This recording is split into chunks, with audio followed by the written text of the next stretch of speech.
출애굽기 23장 14절에서 19절.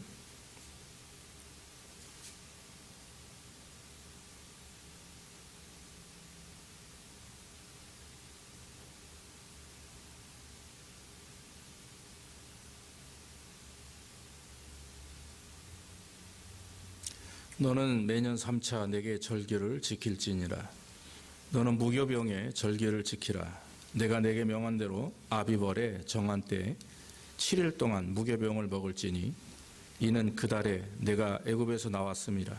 빈손으로 내게 보이지 말지니라. 맥주절을 지키라. 이는 내가 수고하여 밤에 뿌린 것의 첫 열매를 거둠이니라. 수장절을 지키라. 이는 내가 수고하여 이룬 것을 연종의 밭에서부터 거두어 저장함이니라. 너희 모든 남자는 매년 3번씩 주 여호와께 보일지니라. 너는 내 희생의 피를 유교병과 함께 드리지 말며 내 절기 희생의 기름을 아침까지 남겨두지 말지니라. 너희 토지에서 처음 익은 열매 첫 것을 가져다가 너희 하나님 여호와의 전에 드릴지니라. 너는 염소 새끼를 그 어미의 젖으로 삼지 말지니라. 아멘. 오늘 말씀은 감사의 3대 절기라는 제목을 가지고 말씀을 드리기를 원합니다. 오늘도 하나님의 말씀을 통해서 저와 여러분들에게 크신 은혜가 임하기를 간절히 바랍니다. 지난주에 우리가 나눈 말씀처럼 하나님은 이스라엘 백성들에게 십계명을 주신 후에 이스라엘이 계속해서 지켜야 될 그런 규례, 즉 법을 말씀하셨습니다. 20장에서부터 보면 23장까지 예배를 드리는 방법, 또 남종과 여종의 자세, 그리고 사형에 해당하는 죄가 무엇인가 또 말씀하셨고, 소유주에 대한 책임에 대한 법을 말씀하시고, 배상법, 또 인간관계, 또 재판의 공정성, 이런 여러 가지 그 생활 규범들을 하나님께서는 오늘 말씀하셨습니다. 그래서 출애굽기 20장에서 23장까지는 그런 말씀들을 하시다가 14절부터 오늘 말씀은 하나님 앞에 지켜야 될, 평생 계속해서 지켜야 될 절기에 대해서, 가장 귀중한 3대 절기에 대해서 말씀하셨는데, 오늘 본문에 나와 있는 그 말씀을 그대로 보면 첫째가 무교절입니다. 그리고 두 번째가 맥주절이고 세 번째가 수장절이라고 합니다. 그런데 이 6월절을 무교절이라고 말하기도 합니다. 그리고 맥주절을 77절이나 또 오순절이라고 말합니다. 그리고 수장절은 초막절 혹은 장막절 이렇게 불리우게 됩니다. 그래서 히브리 말로 절기라고 하는 말은 하그, 모에드라고 하는 뜻인데 순례한다라고 하는 뜻입니다. 그러므로 3대 절기는 순례절기를 뜻하고 정기적으로 계속해서 반복되는 거죠. 이 백성들이 모여서 하나님 앞에 제사를 드리고, 그리고 또 모여서 축제하고 기쁨을 나누는 그런 절기가 바로 순례절기인데, 이 순례절기의 중심은 희생제사입니다. 이 희생제사는 함께 모여서 큰 기쁨 속에서 나누는 식사가 큰 비중을 그 당시에는 차지했습니다. 그래서 오늘 이 하나님께서 명령하사 지키라 하신 이 세 절기, 특별히 우리가 가을을 맞이해서 늘 지켜야 되는 그런 예배가 있고 또 절기가 있는데, 특별히 이스라엘 사람들이 본문에 나와 있는 그대로 충실히 6월절과 맥주절과 수장절이 어떤 의미를 지니고 있는 절기인지 한번 우리가 말씀을 통해서 간단하게 살펴보기를 원합니다. 먼저가 이제 6월절입니다. 무교절이라고 얘기하기도 하죠. 패스오버라고 하는 뜻이 있습니다. 패사흐라고 하는 히브리 말로 넘어가다 또는 건너뛰다, 이런 말씀입니다. 하나님께서 출애굽에서 애굽으로 이제 나와서 가나안으로 가는 그 마지막 때 이제 하나님이 마지막 재앙으로 장자 재앙을 애굽에 내리셨죠. 그래서 그 당시 사람이나 짐승이나 첫 것, 처음에 난 것은 다 죽게 되는 재앙이었습니다. 그때 하나님께서는 이스라엘 백성들에게 말씀하셨습니다. 각 사람별로, 가족 수대로 양을 잡아서 그 피를 문설주와 임방에 바르라. 그러면 너희가 구원을 얻을 것이다.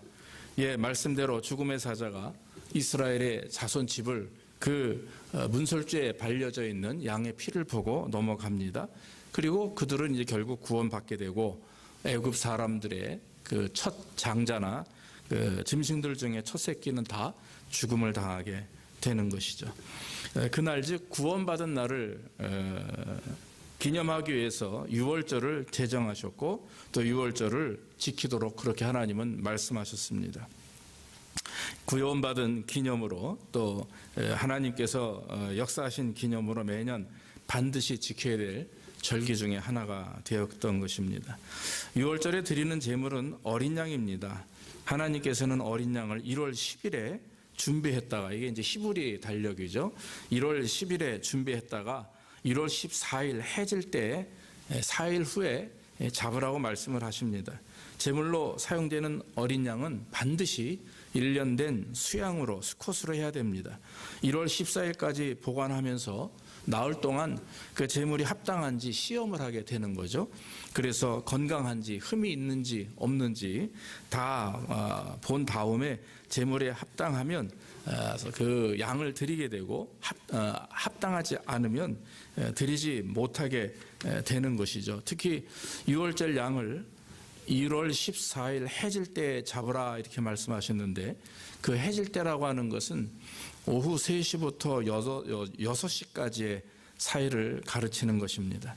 그래서 예수님께서 유월절을 어린 양으로 인간의 죄를 대속하기 위해서 십자가에서 돌아가신 때가 바로 유월절 양을 잡기 시작하는 오후 3시였다라고 하는 것입니다.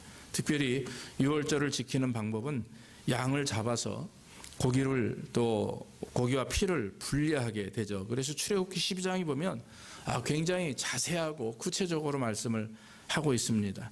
그래서 양의 죽음은 그것을 통해 사람들의 죄를 대속하게 하는 것입니다. 그래서 피는 양을 먹는 사람들의 집에 문설주에 바르고 또 양을 잡은 하나님의 백성들의 집이라 이 표시를 하셨기 때문에 이 피냄새를 풍겨서 양의 희생을 느끼게 했다라고 하는 거죠. 이 출애굽기 12장 9절 이하에 보면 이렇게 되어 있습니다. 날로 먹어서는 안 되고 또 이 양을 물에 삶아서 먹어도 안 됩니다. 아침까지 남겨두어서도 안 되고 남은 것은 먹다 남은 것은 다 풀에 태워야 됩니다. 뼈를 꺾어서도 안 됩니다. 머리뿐 아니라 정강이와 내장도 남김없이 다 구워서 먹어야 됩니다.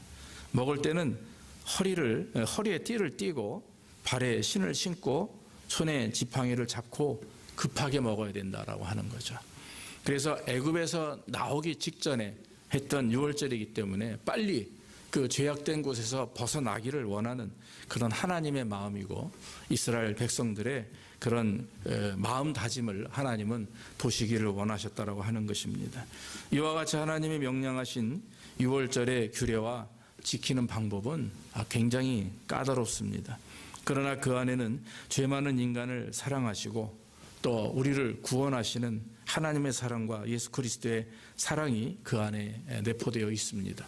그러므로 십자가에 달려 죽으심으로 우리의 죄를 구원하신, 피 흘려 죽으신 예수님의 보혈의 은혜가 그 안에 있음을 우리는 알게 됩니다. 오직 구원은 예수 그리스도의 피를 통해서만 이루어지는 것입니다.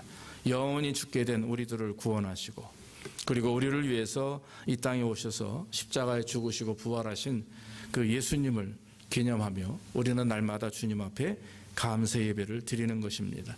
그리고 예수 그리스도의 십자가의 죽으심과 부활은 하나님이 우리를 얼마나 사랑하시는지 그 사랑에 대하여 확증하신 그런 모습이라고 하는 것입니다. 사랑하는 여러분, 어린 양의 피가 발려진 그런 이스라엘의 그 문설주 그 임방을 보면서 죽음의 사자가 뛰어 넘어가듯이 예수 그리스도께서는 우리를 구원하셔서 저와 여러분들이 그리스도의 피로 말미암아 또 우리가 죽을 것을 대신 죽으신 주님께서 우리를 위해서 죽으시고 또 부활하심으로 우리의 모든 죄 그리고 우리의 영원히 죽을 수밖에 없는 우리에게 영생을 주신 줄로 믿습니다. 이 하나님께서 유월절이 끝난 다음 날부터 7일간을 무교절이라고 이렇게 또 합니다. 왜냐하면 무교병을 먹는 기간입니다. 무교병은 아시다시피 누룩을 없앤 그 떡, 빵 같은 납작한 그것을 말합니다. 그렇기 때문에 이 무교병을 먹는다, 즉 누룩이 없는 무교병을 먹는다. 누룩은 이스트겠죠. 그 이유는 뭐냐면 이스라엘의 온 집안에 무교절이 되면 누룩을 다 제거합니다. 그리고 모든 식기 도구들, 옷까지 다 소독을 하고 깨끗하게 빨게 됩니다. 왜 하나님께서 유월절 끝난 다음에 누룩을 없애게 하시느냐 하는 거죠. 그 누룩을 제거하라고 하는 말씀의 의미 속에는 성경에 보면 잘못된 교훈을 제거하라, 조심하라, 그런 말씀이 있습니다. 마태복음 16장에도 그런 말씀이 있죠. 예수님께서 제자들에게 바리새인과 사두개인의 누룩을 주의하라 그랬어요. 바리새인과 사두개인들이 어떤 말을 합니까? 예수 그리스도를 부인합니다. 잘못된 구전을 증거하면서 진정한 하나님의 말씀을 왜곡합니다. 그리고 또 외식을 주의하라라고 하는 의미가 있습니다. 외식을 주의하라, 형식적인 것, 특히 바리새인들의 누룩, 곧 외식을 주의하라. 예수님이 누가복음 12장 1절에 말씀하십니다. 우리가 하나님을 섬기는 데 있어서 형식적이고 외식적인 것은 큰 문제가 되는 거죠. 마찬가지로 예수님도 이 누룩을 즉 제거하고 주의하라, 바리새인들의 외식을 주의하라 말씀하셨고, 마지막으로 음행을 가르칩니다. 고린도전서 5장 6절로 8절에 보면 사도 바울이 고백하기를 묵은 누룩, 즉 괴악하고 악독한 누룩을 내어버리라 그랬죠.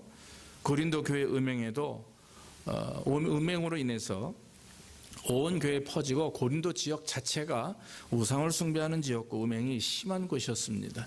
그래서 이 사도 바울은 음행을 가르쳐서 묵은 누룩이라고 이렇게 말씀을 했습니다.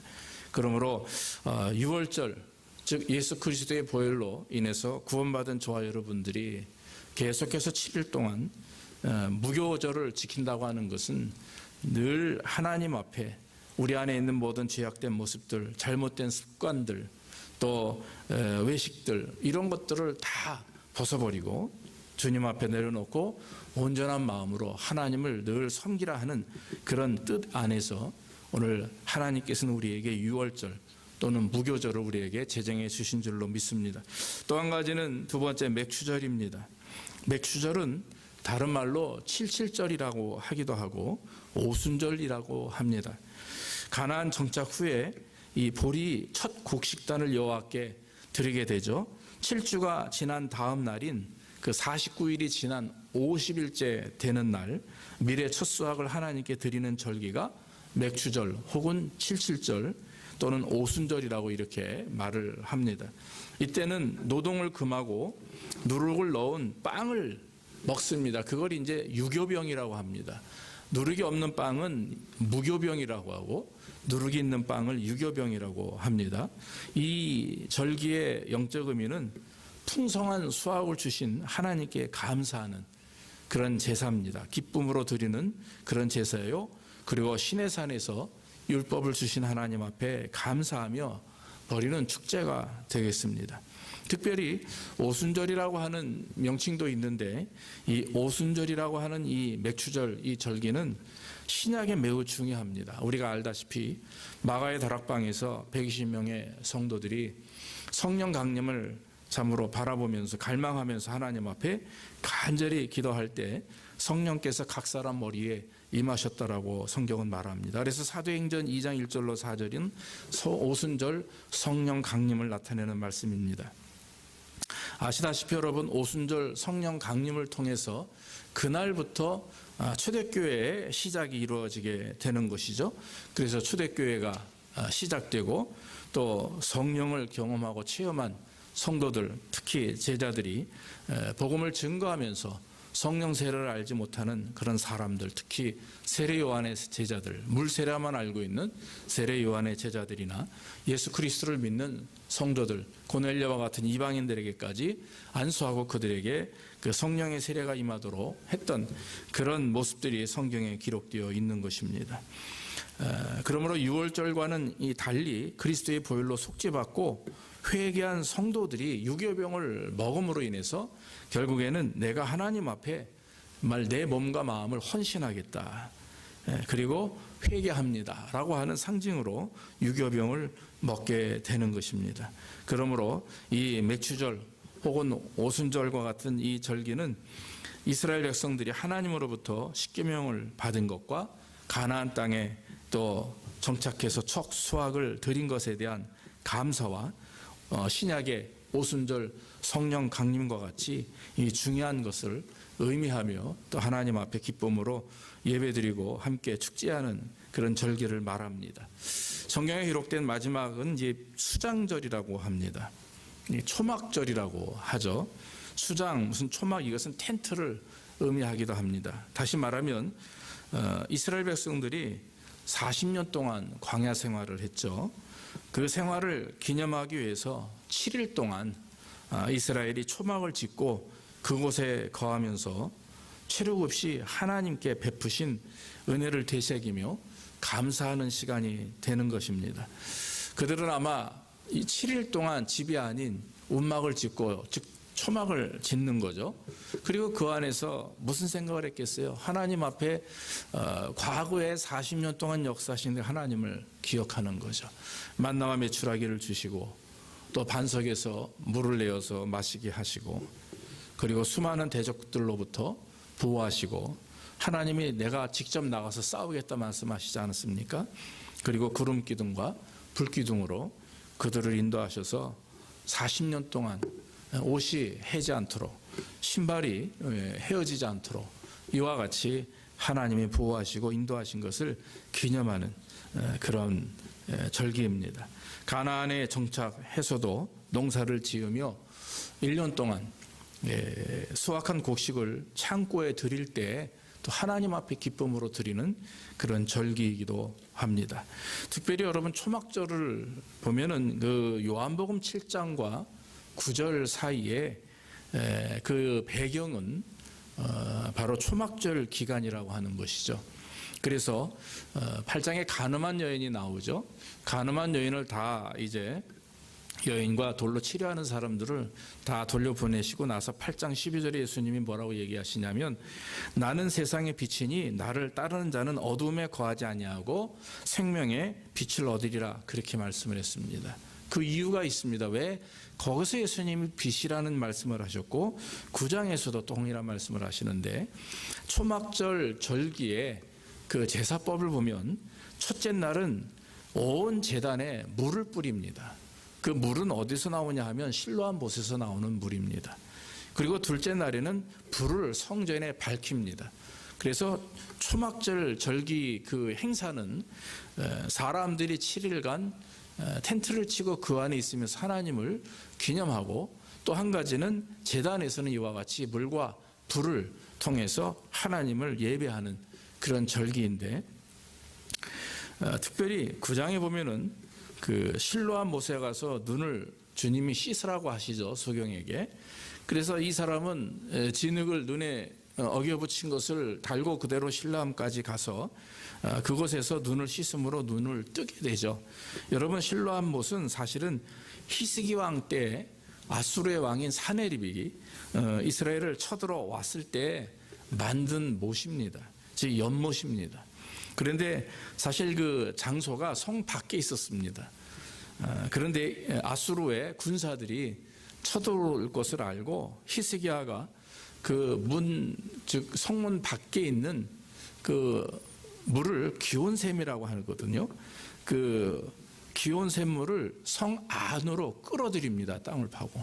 그리고 나서는 성 안에 연못을 만들었는데 그것이 실로암 연못이죠.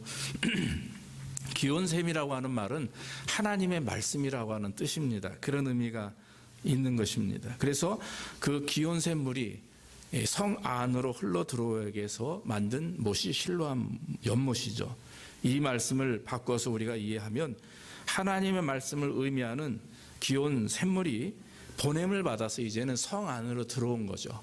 그래서 성 안에 있는 실로암에 가서 눈을 씻으라, 이 말씀인 것입니다. 그러니까 그 당시 우리는 지금 이 배경을 모르면 단순하게 그 말씀만 이해하지만 그 당시 상황에 왜 예수님이 소경에게 그렇게 말씀하셨는지, 그것도 가늠한 여인과 군중들을 돌려보내시고 왜 예수님이 나는 세상의 빛이라 갑자기 말씀을 하셨는지 이해하게 되는 거죠. 왜냐하면 그 시간이 바로 초막절 시기이기 때문에 물과 불을 상징하며 그것을 특징 있게 이렇게 하나님 앞에 참 밝히며 드렸던 예배가 있었기에 이 하나님은 빛이고 물이시다, 즉 우리에게 영원히 목마르지 않는 분이시다라고 하는 것을 알리기 위한 것이 초막절인데 예수님은 그것을 이용하셔서 이와 같이 귀한 말씀들을 허락해 주신 줄로 믿습니다. 그래서 예수님은 슐라못에 가서 눈을 씻은 그 소경을 통해서 모든 그 상황을 보는 모든 사람들에게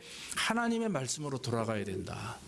구전의 율법과 형식에 얽매이지 말고 이제는 하나님의 말씀으로 돌아가야 된다라고 하는 것을 가르쳐 주신 줄로 믿습니다.